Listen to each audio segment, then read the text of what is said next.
Good morning, students. This is your English class, and today we are going to understand our next chapter, chapter number 31, punctuation and capital letters. So, this chapter we are going to understand today. So, now let's start. Punctuation and capital letters. This chapter we are going to study. A point, full stop, comma, quotation mark, exclamation mark, etc. are called marks of punctuation. Punctuation brings clarity to our writing. तो ये जो marks हैं बच्चों, जैसे full stop, ये coma और ये quotation mark, exclamation mark, question mark, ये सारे क्या हैं? पंक्चुएशन मार्क कहलाते हैं। और ये क्या काम करते हैं? हमें कोई बात हमें लिख के किसी को बतानी हो तो उसमें ये क्लैरिटी लाते हैं कि हम क्या कहना चाहते हैं, right? B point, the full stop is used to make the end of a statement of a command. जब हम कोई स्टेटमेंट कहते हैं या कोई कमांड देते हैं किसी को, तब हम क्या करते हैं? सेंटेंस के लास्ट में फुल स्टॉप यूज करते हैं। स्टेटमेंट का मतलब हमें किसी को कोई बात बात कही, जैसे मैं कहता हूँ कि तुम मेरे दोस्त हो, तुम मेरे स्टूडेंट्स हो, राइट? तुम एक स्टेटमेंट दे रहे हैं, चाहे वो स्टेटमेंट पॉजिटिव हो या नेगेटिव हो। जैसे मैं कहता हूँ कि तुम मेरे स्टूडेंट्स हो, या मैं कहता हूँ तुम मेरे स्टूडेंट्स नहीं हो, यू आर माई स्टूडेंट्स, और मैं बोलता हूँ you are not my students. तो अगर मैं कोई स्टेटमेंट देता हूँ या यानी कि मैं कोई बात बताता हूँ, तो स्टेटमेंट के लिए हम सेंटेंस के लास्ट में क्या यूज करते हैं? फुल स्टॉप यूज करते हैं। और अगर हम कोई कमांड देते हैं, कमांड मीन्स किसी को कुछ करने के लिए कहते हैं। जैसे मैं कहता हूँ कि इधर आ जाओ, कम हेयर, बैठ जाओ, सिट डाउन, वहां जाओ, गो देयर, स्टैंड अप, खड़े हो जाओ। तो मैं किसी को जब कोई कमांड देता हूँ या आप किसी को कोई कमांड देते हो, कुछ करने के लिए कहते हो, तो उसके सेंटेंस के लास्ट में भी आपको फुल स्टॉप यूज करना होता है, राइट? तो स्टेटमेंट के लास्ट में, स्टेटमेंट मतलब किसी को हमने कोई बात कही, वो जब बात पॉजिटिव हो या नेगेटिव हो तो स्टेटमेंट है। स्टेटमेंट के लास्ट में हमें फुल स्टॉप यूज करना होता है। और कमांड यानी कि कमांड मतलब किसी को कुछ करने के लिए हमने कहा, उसको कमांड बोलते हैं। तो उस सेंटेंस के लास्ट में भी हमें फुल स्टॉप यूज करना होता है। Clear? Next point, C point, the question mark is used to end a question. तो जब हम कभी क्वेश्चन करते हैं, यानी कि कोई सवाल पूछते हैं किसी से, किसी हमने कोई क्वेश्चन किया, तो उस क्वेश्चन वाले सेंटेंस के लास्ट में भी लिखते हुए हम क्वेश्चन मार्क ऐड करते हैं। जैसे डू यू वॉच सीरियल्स, हमने किसी से क्वेश्चन किया कि क्या तुम सीरियल्स देखते हो, किसी से कोई सवाल पूछ रहे हैं। जब भी हम कोई किसी से सवाल पूछते हैं रिटन फॉर्म में, उसके लास्ट पे हम क्या करते हैं? क्वेश्चन मार्क ऐड करते हैं। What kind of serials do you enjoy, तुम किस तरह के सीरियल्स देखने में एंजॉय करते हो।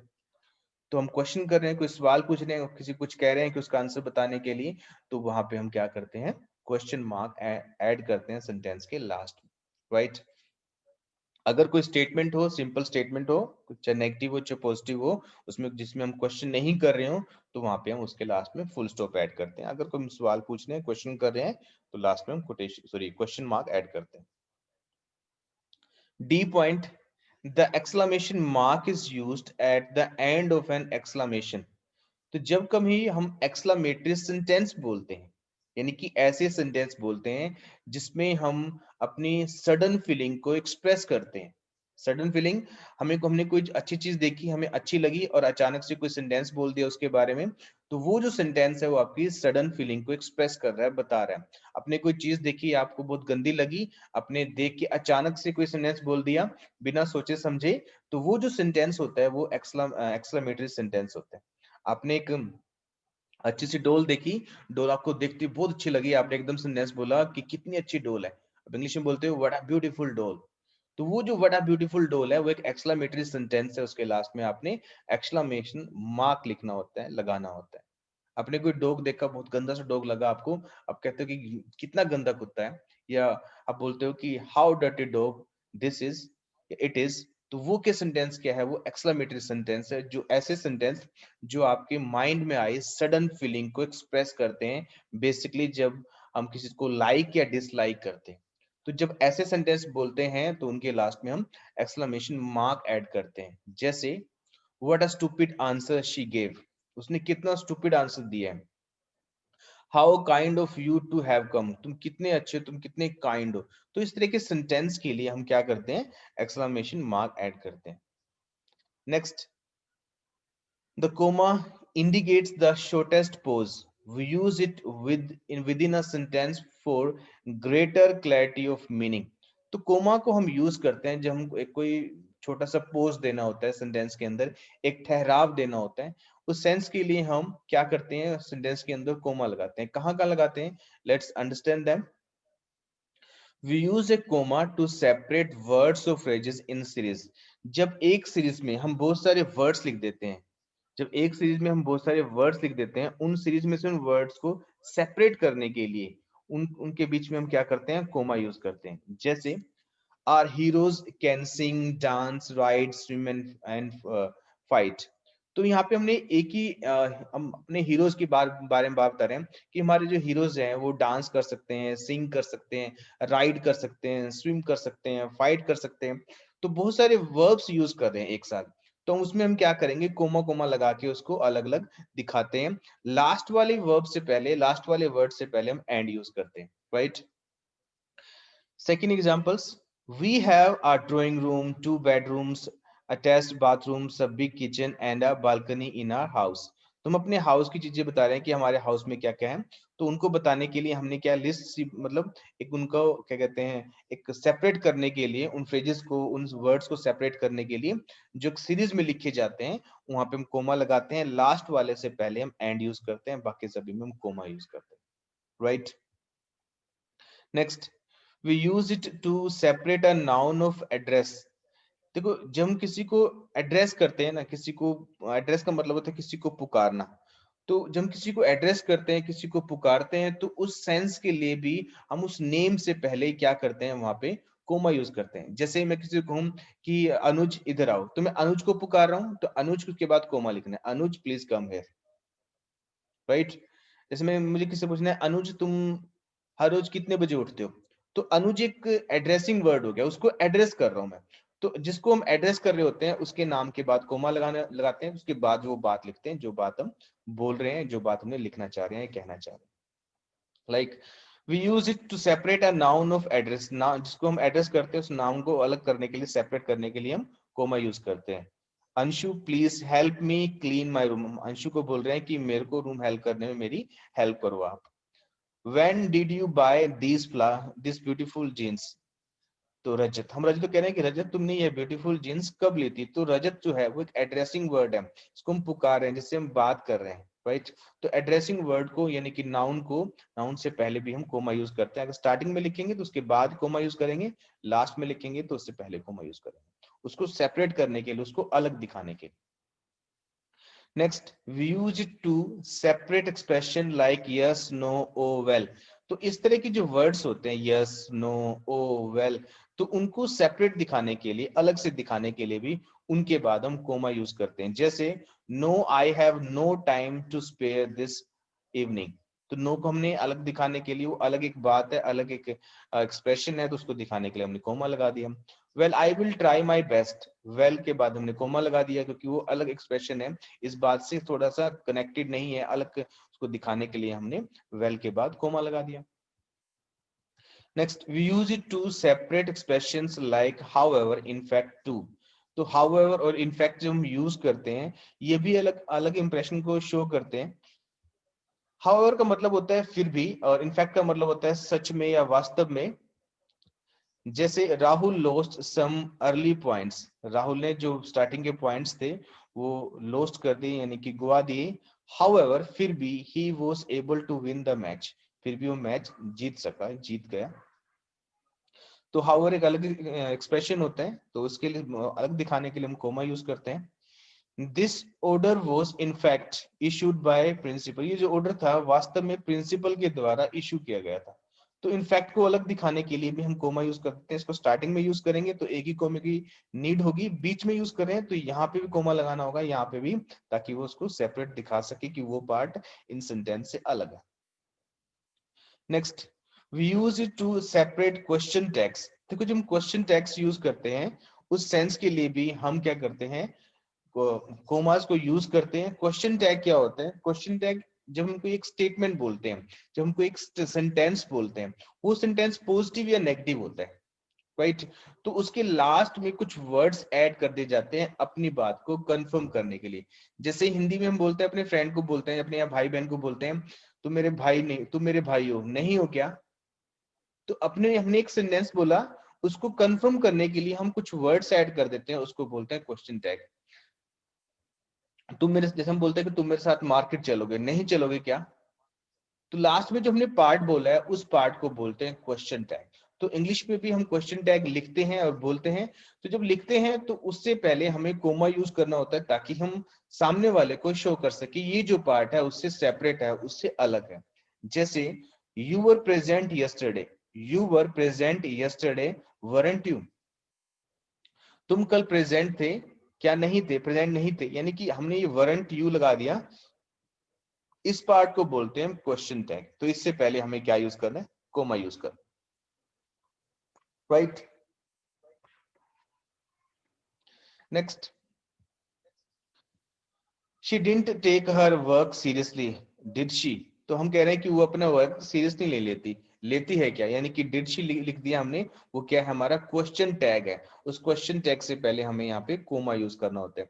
जब पॉजिटिव सेंटेंस या नेगेटिव सेंटेंस के बाद कुछ वर्ड्स ऐड कर देते हैं उस बात को कंफर्म करने के लिए, वो बात कहलाती है क्वेश्चन टैग, राइट।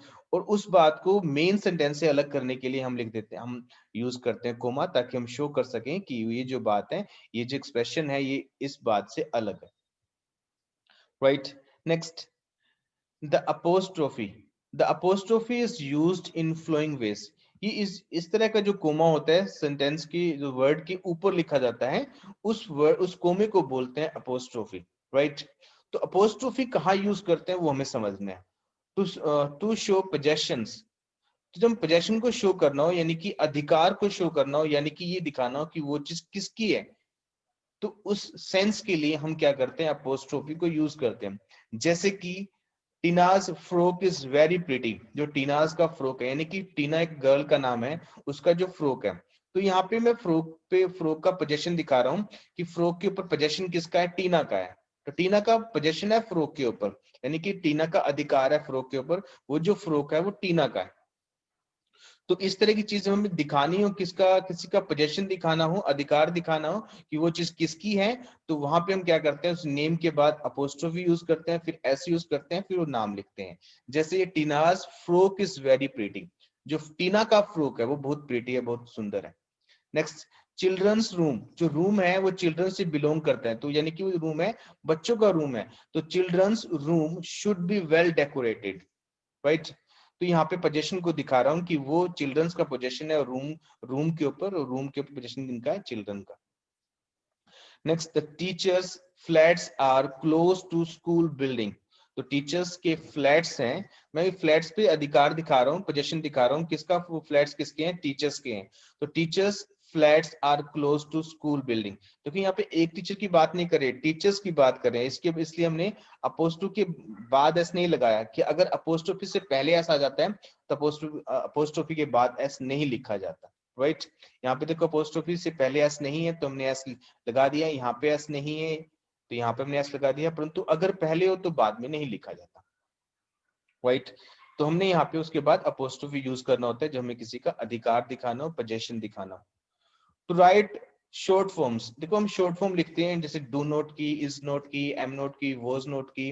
तो जब हमें शॉर्ट फॉर्म लिखनी होती है, शॉर्ट फॉर्म का मतलब उनको जोड़ के एक छोटा वर्ड बनाना। तो जब हम शॉर्ट फॉर्म लिखते हैं किसी वर्ड की, तो वहां पे भी हम अपोस्ट्रोफी को यूज करते हैं। जैसे डू नोट को शॉर्ट फॉर्म में बोलते हैं डोंट, डू नोट को शॉर्ट फॉर्म में बोलते हैं डोंट। तो जब हम इसको लिखते हैं तो DON अपोस्ट्रोफी फिर T लिखते हैं।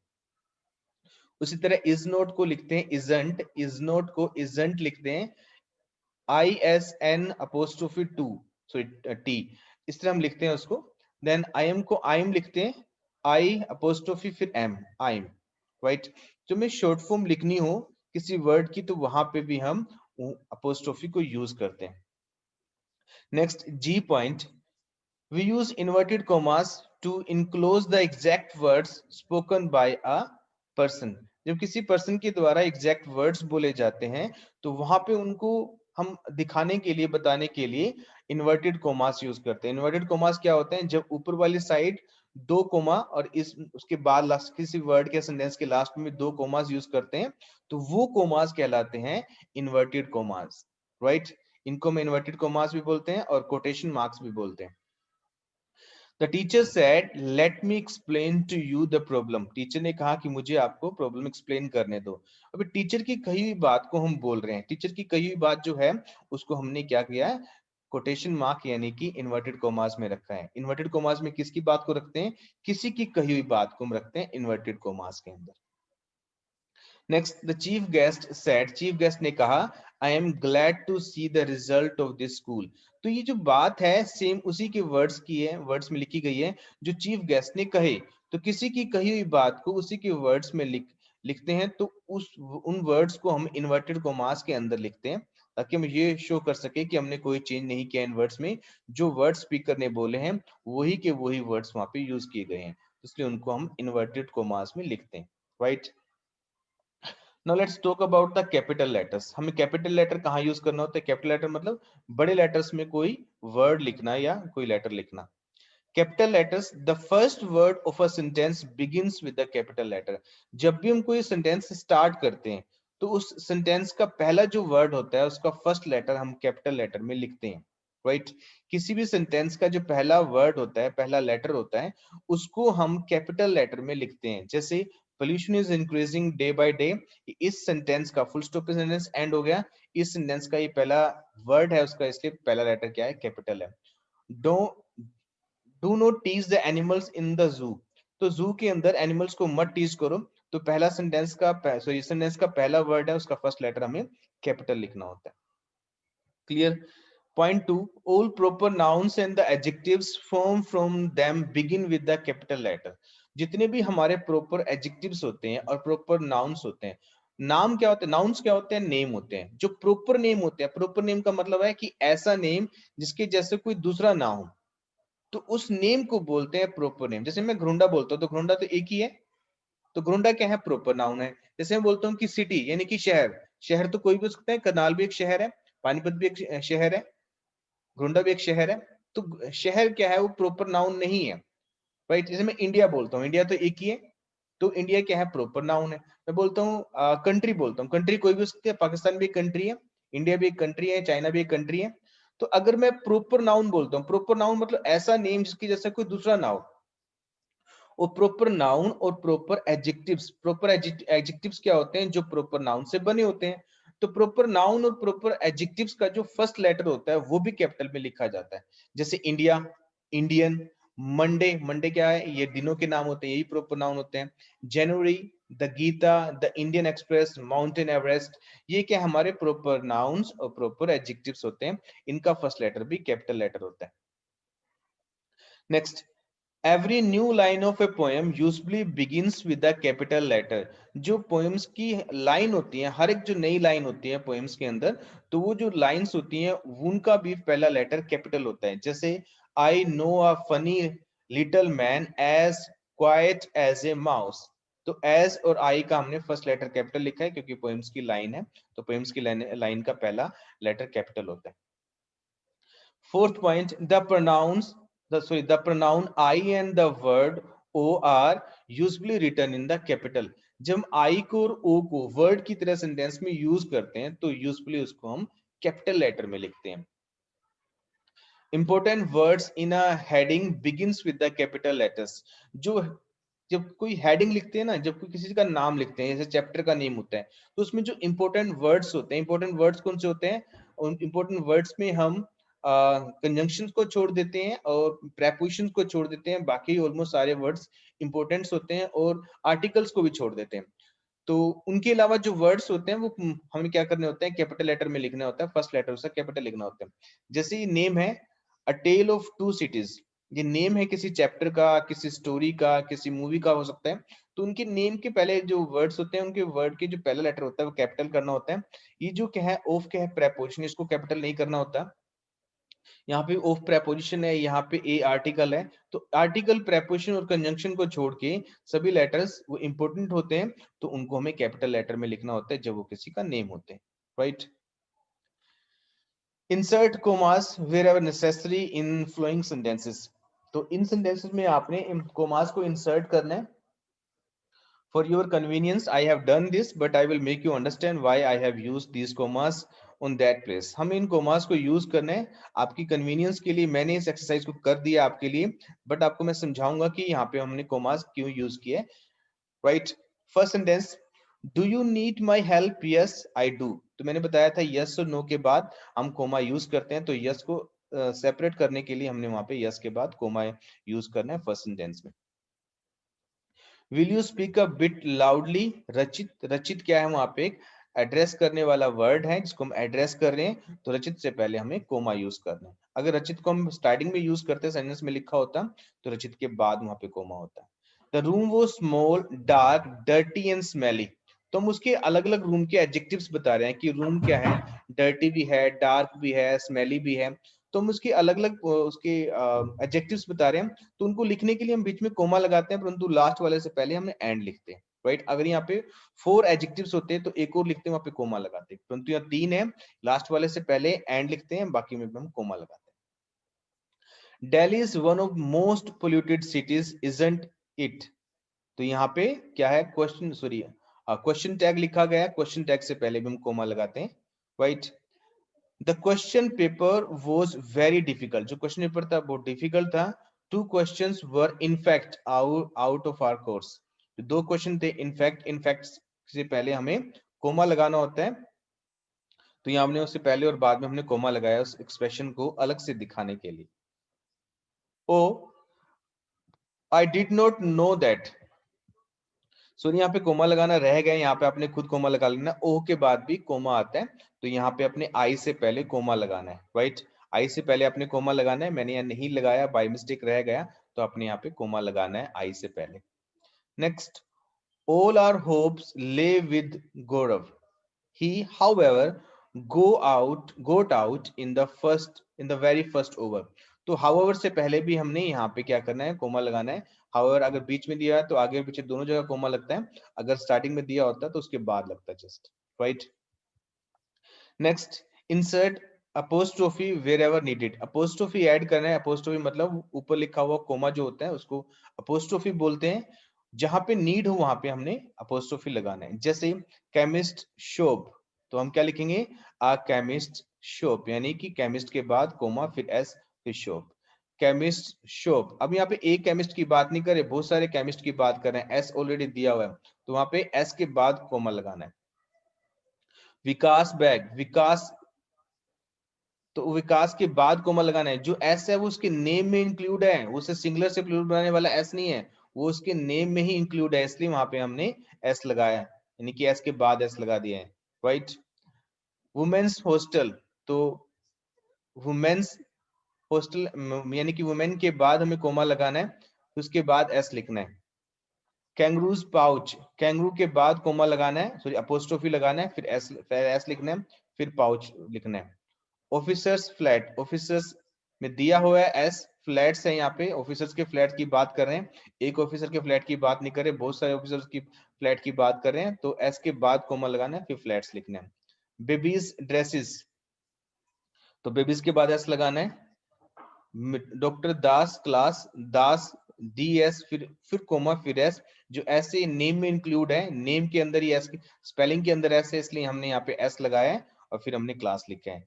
चिल्ड्रंस लिटरेचर, चिल्ड्रन के बाद अपोस्ट्रोफी फिर एस।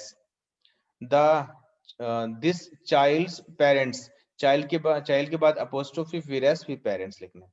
तो इस तरह आपने अपोस्ट्रोफी यूज करना होता है। Next, put in inverted commas wherever needed, तो यहाँ पे आपने इन्वर्टेड कोमास को लिखना है जहां पे इनकी जरूरत हो।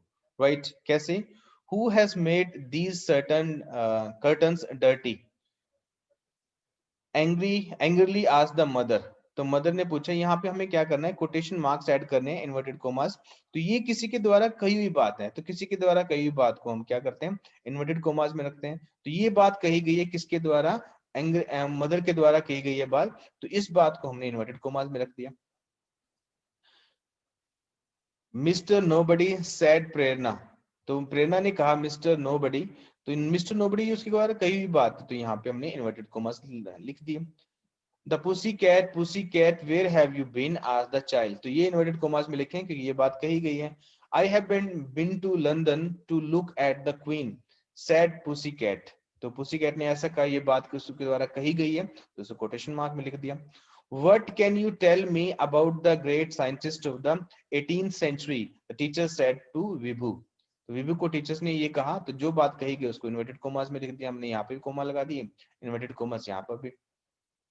The all are dead, ma'am replied Vibhu, तो विभू ने रिप्लाई किया कि मैम सभी मर गए हैं, तो ये बात विभू के द्वारा कही गई है, किसी के द्वारा कही हुई बात को इन्वर्टेड कोमास में रखते हैं, तो वहां पे हमने इन्वर्टेड कोमास लगा दी, राइट।